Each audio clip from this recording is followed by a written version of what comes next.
আমার বাসায় মেহমান আসলে আমি ঝটপট ভাবে এই বিরিয়ানিটা রান্না করি, আর এই বিরিয়ানিটা রান্না একদমই ইজি। আমি মনে করি পৃথিবীতে যদি সব থেকে সহজ কোনো বিরিয়ানির রেসিপি থাকে তাহলে হইতেছে গিয়ে আমার এই রেসিপিটা দেখে বিরিয়ানি রান্না করলে ছোট ছোট বাচ্চারাও একদম সুস্বাদু করে বিরিয়ানি রান্না করতে পারবে, কারণ এটা অনেক ইজি আর খেতে অনেক বেশি টেস্টি। রেসিপিটা শিখে রাখুন, আপনাদের অনেক বেশি কাজে লাগবে।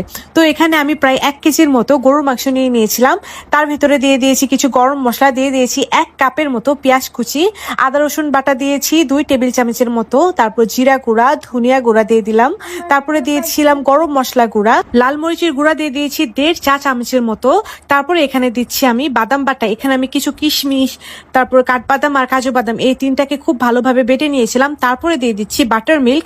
সেদিন আমার বাসায় টক দই ছিল না, তাই আমি দুধকে ভালোভাবে ভিনেগার দিয়ে ফেটিয়ে তারপরে এখানে দিয়ে দিয়েছিলাম। তারপরে এখানে দিয়ে দিয়েছি পেঁয়াজ বেরেস্তা প্রায় 1 কাপের মতো, এবং মোস্ট ইম্পর্টেন্ট যে বিষয়টা সেটা হচ্ছে বিরিয়ানি মশলা।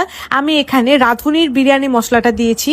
তারপরে এখানে পরিমাণ মতো লবণ এবং বেরেস্তা ভাজা তেল দিয়ে দিলাম, এবং দিয়ে এটাকে এখন খুব ভালোভাবে মাখিয়ে নেব। আমি বিরিয়ানি রান্নাতে রাঁধুনির বিরিয়ানি মশলাটা ইউজ করি, কারণ এইটাতে খুব সুন্দর একটা ঘ্রাণ আসে। তারপর হচ্ছে গিয়ে মশলার যে একটা হ্যাসেল আছে সেটা পোহাইতে হয় না, একদম ইজি ভাবে হয়ে যায়। তারপর এখানে আমি টমেটো সস দিয়ে দিলাম। টমেটো সস দিয়ে এটাকে আমি আবারও খুব ভালোভাবে মাখিয়ে নিলাম। এটাকে যদি আপনারা প্রায় 2 থেকে 3 ঘন্টার মতো মেরিনেট করে রাখতে পারেন তাহলে খুব ভালো একটা রেজাল্ট পাবেন, খুব সফট একটা মাংস হবে। তবে আমার কাছে সময় ছিল না, তাই আমি একদম কুকে বসিয়ে দিয়েছিলাম। তো এটাকে এখন আমি পানি দিয়ে প্রায় 1 ঘন্টার মতো লো আঁচে বসিয়ে রেখেছিলাম। লো আঁচে বসিয়ে রাখলে মাংসটা খুব সুন্দরভাবে সফট এবং জুসি হয়ে যায়। এখন এখানে চিনি গুঁড়া চাল দিয়ে দিয়েছি 1 কেজির মতো। আমি চালটাকে ধুয়ে পানিটাকে ঝরিয়ে রেখেছিলাম। তারপর সেই মাংসটার সাথে এটাকে খুব ভালোভাবে ভেজে নেব। তারপর এখানে আমি পানি দিয়ে দিচ্ছি। এখানে আমি 1 কেজি চালের জন্য 6 কাপের মতো পানি দিয়েছি, আর দিয়েছি 1 কাপের মতো দুধ, মানে টোটাল আমার এখানে প্রায় 7 কাপের মতো পানি আর দুধ মিলিয়ে লেগেছে। তারপর এখানে 1 চা চামচ চিনি আর অনেকগুলো কাঁচামরিচ দিয়ে দিয়েছি।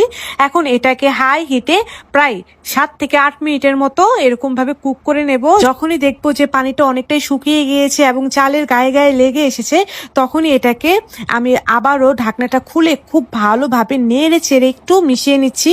তো এরকম ভাবে উপর দিয়ে একটু সমান করে দেওয়ার চেষ্টা করতেছি, দেখতে পাচ্ছেন। এখন উপরে আমি 1 টেবিল চামচের মতো ঘি এবং দিয়ে দেবো কিছু কাঁচামরিচ। কাঁচামরিচের ফ্লেভার বিরিয়ানিতে আমার অনেক বেশি ভালো লাগে, তাই আমি কাঁচামরিচ একটু বেশিই দিয়েছি। তারপর এটাকে একদম লো আঁচে বসিয়ে রাখবো প্রায় আধা ঘন্টার মতো আর কি। দমে কিংবা লো আঁচে বসিয়ে রাখলে এটা হয়ে যায়। আর লো আঁচে বসিয়ে রাখার পর দেখেন আমার বিরিয়ানিটা একদম পারফেক্ট ভাবে